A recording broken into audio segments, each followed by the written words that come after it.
To the another vlog. At sa vlog natin ngayon, mag-open up ako sa inyo tungkol sa girlfriend. Kasi ako wala talaga akong experience sa mga babae sa totoo lang. Nagkaroon lang ako ng crush noon, parang romantic ng konti, pero di ko lang alam, pero parang laspag na ako emotionally pagdating sa feeling na nakukuha ko sa interaction. Yung feeling pag nag-interact ako sa ibang tao, sa nakaka-experience ako ng kilig, wala nang spark, wala nang sweet na emotion na nararamdaman. Wala nang vibe, walang emosyon, no emotion, wala as in zero, walang sense, walang vibe. So, ayan nga. Pero not gonna lie, meron pa rin naman natitira na essence ng pagiging tao sa akin. Meron akong empathy at nakakaranas pa rin ako ng connection sa ibang tao. So, eto na nga. Ganun na akong tao. Wala akong nararamdaman na sincere na emotion sa ibang tao din. Pero, not gonna lie, pagdating sa girlfriend, siguro magiging mabait akong version ko.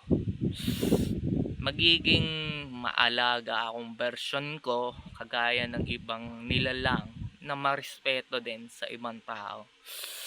At ba't ko nga ba sinasabi sa inyo? Kasi sinasabi ko to sa inyo kasi gusto ko i-open up kung ano ba ako as a boyfriend para sa isang nilalang na babae. Para sa akin, not to flex,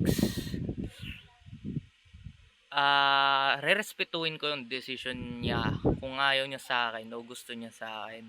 Kasi ang mga babae, pwede silang mag-isip kung gusto ba talaga nila sa'yo. Kung ayaw na nila sa'yo, pwede silang umalis. At hindi ko sila pipigilan, rerespetuhin ko yon. Kung ayaw nila sa'yo, wag mo silang pipilitin. Move on. Kung ayaw sa'yo ng babae, ba't mo pipiliting igapos sa'yo? Bigyan mo siya ng free will at hayaan mo siyang mamili kung sino ba talaga yung gusto niya. Kung para talaga siya sa'yo, mamahalin ka niya at ikaw ang pipiliin niya. Pero kung para siya sa kung kanino, kung hindi siya loyal sa'yo, hayaan mo na. Baliwala yung experience, kasi baliwala yung philosophy, experience at kung ano nung kineme na naranasan nyo sa buhay. Baliwala yan, ang malaga lang buhay. At ang malaga lang yung decision niya. Yung decision lang niya, yung dapat mong intindihin. Hindi mo na kailangan isaalang-alang yung pinagsamaan, yung sweet relationship. Kasi wala lang naman lahat yan eh. Nakakalimutan lahat ng experience, okay? Lahat ng mga napagsamaan nyo dati, magiging alaala lang yan eventually. Mawawala din. Pero yung respetuhin mo kung ano yung naging decision niya na magpatuloy pa rin, yun yung may something. Hayaan mo siyang magdesisyon kung gusto niya ba talaga sa'yo o ayaw niya na. So, ganun nga ako. Pag nagkaroon ako ng girlfriend, kahayaan ko siyang magdesisyon kung gusto niya sa akin o hindi niya na gusto. Hayaan ko siyang umalis at maghanap ako ng iba kung talagang hindi niya talaga ako gusto. Hahayaan ko siya. Pero ibibigay ko yung best ko. Like, i-show ko kung paano magmahal. Like, kung paano ko siya pahalagahan. Hanggang sa makakaya ko as possible. At pipilitin ko maging mabait. Pero ipapakita ko lang kung sino talaga ako. Kasi yun lang yung kaya kong gawin. Ipakita lang kung sino yung personality ko. Kasi hindi ko kaya maging peking tao. Kung sino ako na nakikilala mo ako, yun na talaga ako. Yun na talaga ako. Pag kilala mo na talaga ako as ganon, totoong ako yun. Totoong ako yung makikilala mo. Hindi ko pepekayin yung personality ko. Hindi ako ganun optionally sa ibang tao at sa ibang tao iba naman ako. No, realistic na tao ako. Isang tao lang ako. Isa lang yung personality at character ko. Isang buong tao lang ako. Kung paano mo ako nakikita sa ibang tao, ganun din ako sa ibang tao. Hindi ako nagwe-wear ng iba-ibang personality at maskara sa iba-ibang tao. Kung sino ako, kung paano ako nakikita, ganun din ako sa ibang tao. So totoo yung personality ko at character. Totoong ako yon. Ako yung pinaka ako na talaga yon.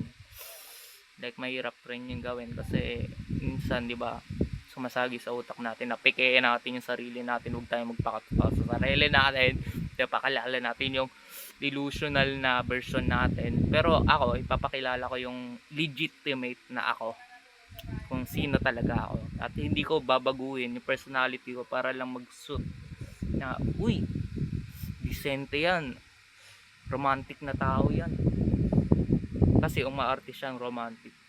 Pero ang tanong, kaya nyo ba i-maintain na umarte ng ganyan? Diba hindi naman. So kung paano mo ako nakilala, ganun na talaga ako. Hindi ako nagbabago-bago ng kulay, nagbabago ng pagkatao. Hindi ako nagbabago ng pagkatao. Isang manipulator para sa akin ang mga taong babago-baguhin yung personality nila sa iba-ibang mga tao. Hindi sila mapapagkatiwalaan para sa akin. Kaya hindi ako taong nagbabago ng identidad. So yun, hindi ako spy, hindi ako ninja. Hindi ako spy. Okay. Legit na tao. Kung paano mo ako nakilala, kung paano ako nag-show sa'yo, hindi ko alam kung nararanasan mo rin yung romance na nararanasan ko. Kasi wala na akong feeling eh. Parang naka-feel na ako dati ng mga romance feeling, emotion.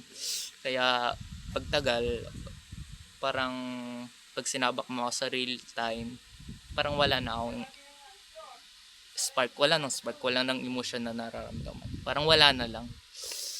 Para sa akin, wala na lang yung mga bagay-bagay. So, yun, gusto mo bang makakilala ng taong para sa kanya wala lang lahat ng bagay, walang meaning lahat ng bagay para sa kanya? So, ako na yun. At kung magustuhan mo kung ano yung i-offer ko na version ko, ay hindi ko version, kung magugustuhan mo yung na i-offer ko yung sarili ko sa iyo at yung totoong ako, yung pagkatao, yun na talaga ako. It's up to you kung mananatili ka sa akin. So as a boyfriend material, ako ay loyal, mabait, tahimik, at medyo seryosong sabihin na natin seryoso. Hindi ko kayang hindi magseryoso, okay? Sa mga kapalan na conversation nga eh. Sa mga kapalan na conversation,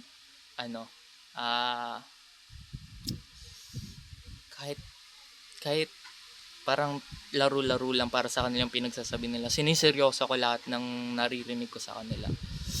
Nagre-reflect din sa akin yung mga naririnig ko sa kanila. Siniseryoso ko lahat yun. Walang biro-biro para sa akin. Pero humor sa ako minsan. Nagbibiro din ako. Pero sa bahay lang. Medyo bali-baliwan lang ako dito sa bahay. Pero gusto ko lang gawin yun kasi nga gusto ko umarte na high, baliw. Parang sabog. Para gusto ko lang maging mematic yung personality ko pag nasa bahay. In serious na baliw. Parang ganun. Ganun ako sa bahay, medyo may pagkabaliw. Pero pag nasa ibang tao ako, nasa seryosong mga tao, sa paligid ko seryosong mga tao, mga kalaro, seryoso akong tao sa totoo lang. Hindi mo ako pwedeng lokohin kasi nagseseryoso ako talaga. At hindi ko ina-expect na biruin ako at paglaruan yung personality ko ng ibang tao. Ayoko rin nabubuli ako sa totoo lang. Ayoko nadudungisan yung character ko, yung image ko nasisira ng ibang tao. Ayoko ng ganun. Nalayo na tayo sa topic. Ang topic lang natin kung ano ako, kung maging isang boyfriend. Siyempre, classic, normal na binatang nanliligaw sa isang nilalang na babae. Ay nako. Pero kahit sino pwede makilala sa mundong to, considering na mundong to ay infinite. Kasi tinawa, sobrang daming entity sa mundo. Sobrang daming maliliit na organism sa puno, sa ilalim ng lupa, mga bulate, sa mga puno, mga tarsier, mga... Tapos, i-spread mo pa sa malakihang, malakihang massive na scale. So, kung titingnan mo lahat ay infinite. So, means, infinite din na magka-partner ka ng iba-ibang mga babae sa buhay mo. Kaya nga parang walang sense sa akin lahat ng bagay. Para saan na makilala mo yung the one mo. Kung pwede ka naman makakilala ulit ng replacement na iba pa. Kasi ang dami-dami ng tao. Di pwedeng hindi mo masubukan yung iba ding mga tao, di ba? Like infinite yung mga tao. Seryoso ka bang siya na yung the one para sa'yo? Di ka ba magta-try ng iba-iba ding mga tao, di ba? Sobrang dami ng babae sa mundo. Sobrang dami ng lalaki sa mundo. Seryoso ka ba sa isang tao lang? Seryoso ka ba na isa lang liligawan mo? Seryoso ka ba na the one na yung isa mo? Ang dami-dami, million, zillion, trillion mga tao sa mundo. That's why nalilito ako kung saan ako magsisimula. Kung sino liligawan ko, maybe kapitbahay, kung sino lang na makilala mo sa buhay, basta mag-survive lang kayong dalawa. Ito na. Ito na yung babae para sa akin, siya na yung the best. Siya na. Sige, magpakasala tayo, mag-asawa na tayo, mga anak. Ang inis na yan, wala akong ka-idea. Napaparanoid akong isipin yon. Sino ba talaga? Ewan, kung sino man yun, makikilala ko na lang yun sa kung sang lupalop na lugar balang araw. Kung sino lang, kahit sino pwede mo makilala. Like considering na zillion lahat ng nabubuhay sa mundo. Like what the heck? Nakakalito, di ba? Dapat maliit lang yung isipin mo. Isipin mo lang na hindi infinite lahat ng bagay at dito lang isipin mo.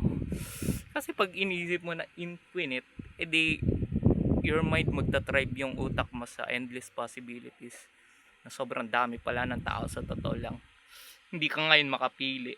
So yun, para sa akin ang paghahanap ng jowa ay paghahanap ng partner sa dust ng sand. Parang particle ng sand kung saan maghahanap yun ng kaband niya na ibang particle na ng sand. Tiny dust na naghahanap ng isa pang particle ng dust. Parang ganun. At pag nag-unite na yung dalawang dust, that is love chemistry. That is love. That's what we call love. For me, just, that's the need of life. Para sa akin, ito ang buhay. Ganito talaga. Kailangan mong maghanap ng kapartner para may tagapagmana yung buhay mo. And then sa oras na mamatay ka, at least na spread mo yung next generation. Ganun din ba yung isip ng mga hayop pagdating sa paglalove life? O ako lang yung nag-overthink? Ewan. So yun guys, hanggang dito lang. Share ko lang din yung mga thoughts ko kasi napaparanoid nga ako at hindi ko maisip kung paano ako magjojowa, kung sino yung posible kong makilala. So yan lang. Andito lang tong video nun. Like, comment, and subscribe. So babalik ulit ako next days.